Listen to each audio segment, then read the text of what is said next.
आजमगढ़ लोकसभा चुनाव का परिणाम आ चुका है। इस सीट से सपा प्रत्याशी धर्मेंद्र यादव की जीत हुई है। उन्होंने भाजपा के प्रत्याशी दिनेश लाल यादव निरुआ को मात दिया है। आजमगढ़ लोकसभा सीट से सपा के प्रत्याशी धर्मेंद्र यादव को जीत मिली। उन्होंने भाजपा के दिनेश लाल यादव को 1,61,035 मतों से हराया है। इस जीत से उत्साहित सपा कार्यकर्ताओं ने जमकर ढोल बजाए और मिठाइयाँ बांटी। इस चुनाव में आजमगढ़ से भाजपा के दिनेश लाल निरुआ को 3,47,204 मत मिले, जबकि सपा के धर्मेंद्र यादव को 5,08,239 वोट मिले। बसपा के मसूद सबिया अहमद को 1,79,839 वोट मिले हैं। आजमगढ़ लोकसभा की सीट के लिए भाजपा से दिनेश लाल यादव और सपा के धर्मेंद्र यादव चुनाव मैदान में रहे। मतगणना के दौरान दोनों प्रत्याशियों के बीच सुबह से कड़ी टक्कर देखने को मिल रही थी। सुबह पोस्टल बैलेट की गिनती से ही सपा के धर्मेंद्र यादव को बढ़त बनाई तो राउंड वार यह अंतर बढ़ता ही गया। आखिरकार राउंड से पहले यह बढ़त 1.5 लाख से अधिक हो चुकी। दोपहर में ही जीत की सुगंध मिलते ही सपा कार्यकर्ताओं द्वारा कार्यालय पर ढोल व ताशा बजाकर सपा झूमने लगी। इस दौरान उनके द्वारा जमकर मिठाइयां बांटी गई।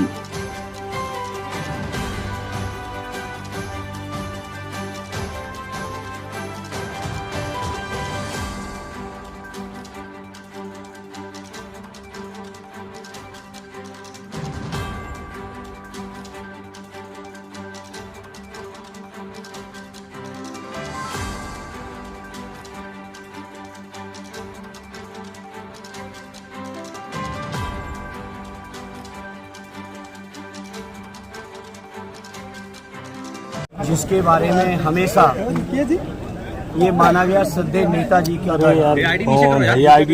श्रद्धेय नेताजी ने अपने दिल की धड़कन माना जिस जिले को, जिस क्षेत्र को।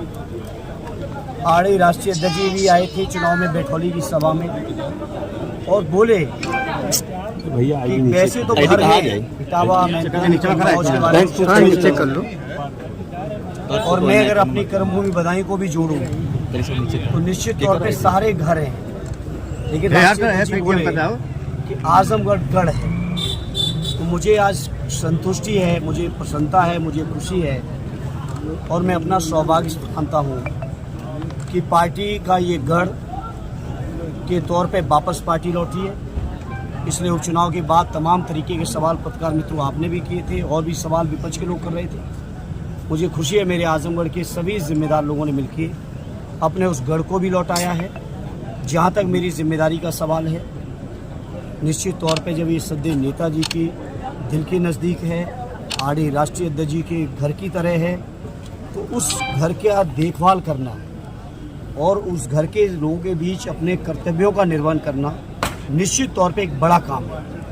लेकिन चूँकि मुझे श्रद्धेय नेताजी की परवरिश मिली है, आड़ी राष्ट्रीय अध्यक्ष जी का शानदार लीडरशिप है, नेतृत्व है, तो मुझे उम्मीद है कि सबके सहयोग से हम अपने ज़िले के सभी सम्मानित और बहुत वरिष्ठ लोग हैं पार्टी के, सभी के मार्गदर्शन लेके मैं इस ज़िले के लोगों की बेहतरी के लिए जो कुछ भी एक सांसद के तौर पे कर्तव्य बनता है, सांसद तो अलग बात है, एक बेटे और भाई के तौर पर भी जो कर्तव्य बनता है, मैं प्रयास करूंगा कि अपने हर कर्तव्य का निर्वहन। सर, जो आरोप लगता रहा है बार बार कि जीतने के बाद धर्मेंद्र यादव चले जाएंगे आजमगढ़ से, क्या कहें? क्योंकि आज परिणाम आया है जी, सवाल विपक्ष ने बहुत उठाए हैं जी, और विपक्ष के सवालों का जवाब समय से निकल आएगा खुद ही। सर, लालगंज के लिए जैसे हमारा काम शुरू होगा जी, उसके बाद वो विपक्ष के लोग सवाल करने योग्य नहीं बचेंगे। सर, सरकार बनना मुश्किल दिखाई दे रहा है, ऐसे में इंडिया अलायंस किस तरह की? आड़ी राष्ट्रीय अध्यक्ष जी फैसला लेंगे। चूंकि मैं सुबह से अंदर था लगभग 7 बजे से जी, और मेरे पास कोई मोबाइल या मीडिया का साधन या माध्यम नहीं था,